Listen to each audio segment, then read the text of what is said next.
সকলে শুকরিয়া আদায় করি, বলি আলহামদুলিল্লাহ। আমাকে আলোচনার বিষয় দিয়েছেন মসজিদ কমিটির উপদেষ্টা। আলোচনার বিষয় দিয়েছেন হলো জিকির।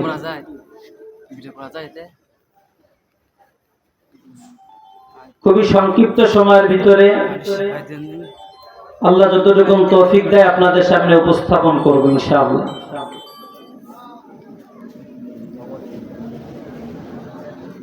জিকির, এটার সরল অর্থ হচ্ছে স্মরণ।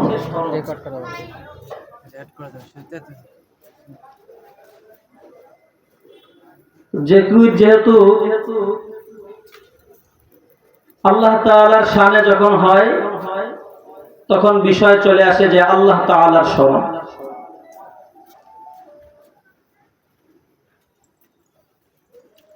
জিকিরের আরেকটি অর্থ হচ্ছে কোরআন। জিকিরের আরেকটি অর্থ হলো নামাজ।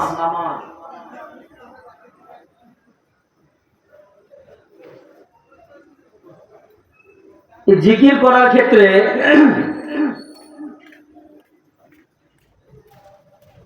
অনেকের ভিতরে এমন মানসিকতা দেখা যায় যে জিকির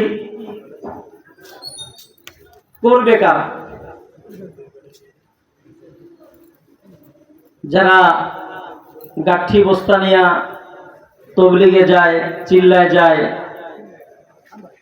তারা বুঝি জিকির করবে। আবার কারো ধারণা যে যারা কোনো দরবারে পীরের মুরিদ হয়েছে তারা জিকির করবে।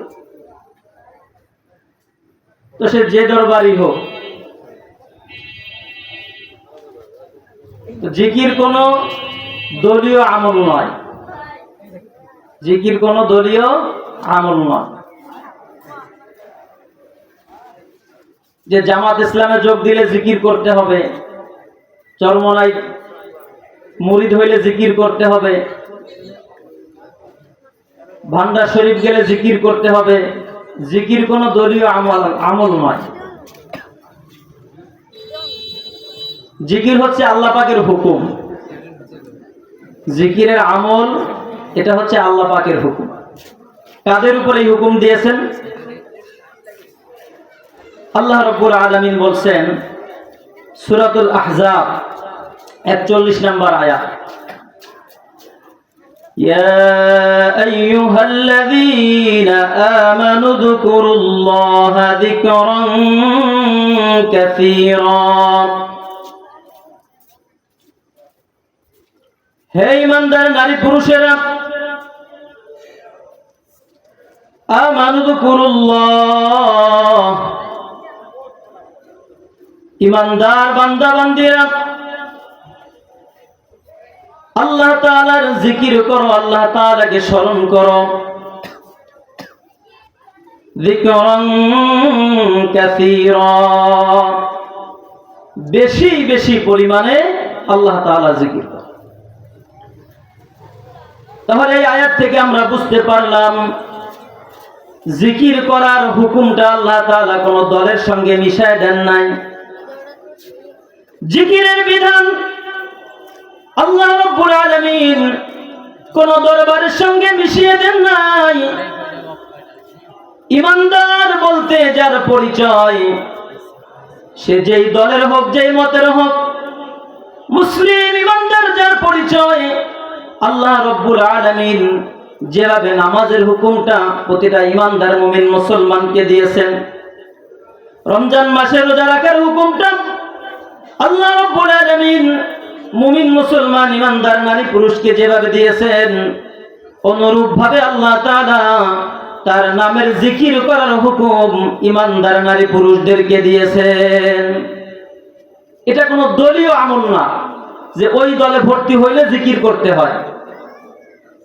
কি আপনাদের কি মনে হয় দলীয় আমল? অনেকের তো মনে হয়। সূরাতুল আহজাবের 41 নম্বর আয়াত, ইয়া আইয়ুহাল্লাযীনা আমানু যকুরুল্লাহ, হে ঈমানদার নারী পুরুষেরা আল্লাহ তাআলার জিকির করো, আল্লাহকে স্মরণ করো, বেশি বেশি পরিমাণে স্মরণ করো। এই বেশি বেশি জিকির করা এটা আবার সবাই করতে পারে না। আল্লাহকে বেশি পরিমাণে ডাকা, এই ডাক আবার সবাই ডাকতে পারে না।